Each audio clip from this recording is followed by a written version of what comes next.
E a gente traz bastidores para vocês sobre o encontro entre Trump e Lula.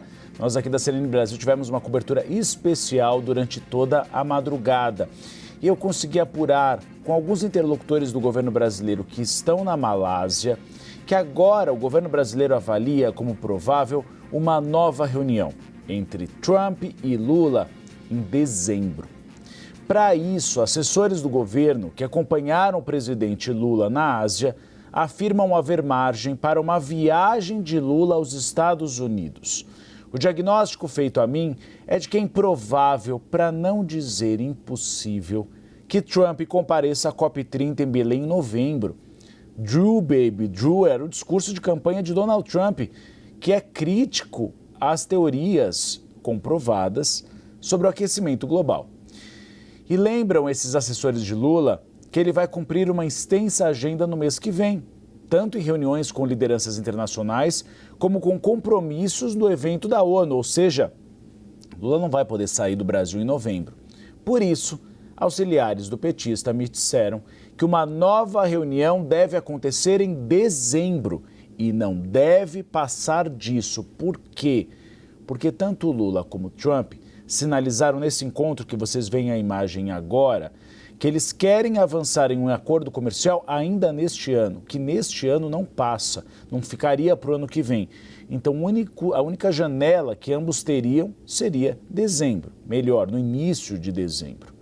O acordo, segundo auxiliares do presidente, envolveria em um primeiro momento a suspensão das tarifas de 40%, para que então sejam discutidas contrapartidas, no caso aos Estados Unidos, como a redução de impostos a produtos americanos. Um dos pontos discutidos é o etanol, apesar da grande pressão do setor sucroalcooleiro aqui no Brasil para que isso não aconteça.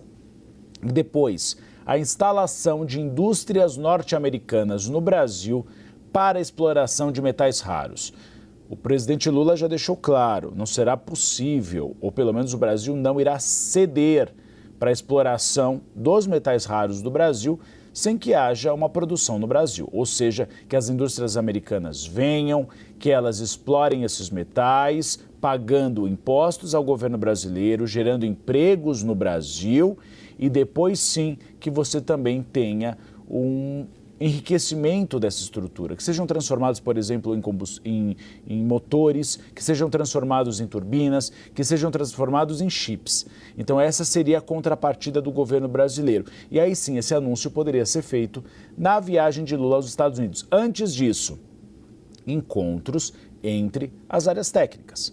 Esse é o objetivo, de que antes da viagem de Lula aos Estados Unidos, Mauro Vieira e Geraldo Alckmin se encontrem com Marco Rubio ou outros integrantes do governo americano para definir os detalhes para que sejam anunciados em um encontro em Washington. Bastidores da reunião, foi uma reunião de cerca de 1 hora. Lula e Trump trataram rapidamente, de forma superficial, pelo que me disseram, de temas políticos. O brasileiro se colocou como alguém que poderia mediar um conflito com a Venezuela. E ele criticou, sim, sanções a autoridades brasileiras. O que me disseram é que Donald Trump não se aprofundou nesse tema. Ele simplesmente concordou com a cabeça e não rebateu, por exemplo, os efeitos da Lei Magnitsky. Segundo relatos também feitos a mim, Trump, em um determinado momento da conversa, demonstrou interesse pela trajetória política de Lula. Eles falaram, por exemplo, sobre o período em que o petista permaneceu preso em Curitiba. Lula fez questão de ressaltar que sempre teve uma boa relação com presidentes americanos, em especial com republicanos. Ele lembrou de um churrasco que ele promoveu, por exemplo, na Granja do Torto, aqui em Brasília, a George Bush, que tinha uma relação incrível com George Bush. Inclusive, muitos integrantes do governo brasileiro dizem que a relação de Lula com George Bush foi melhor do que a relação de Lula, por exemplo, com Barack Obama, que é um democrata.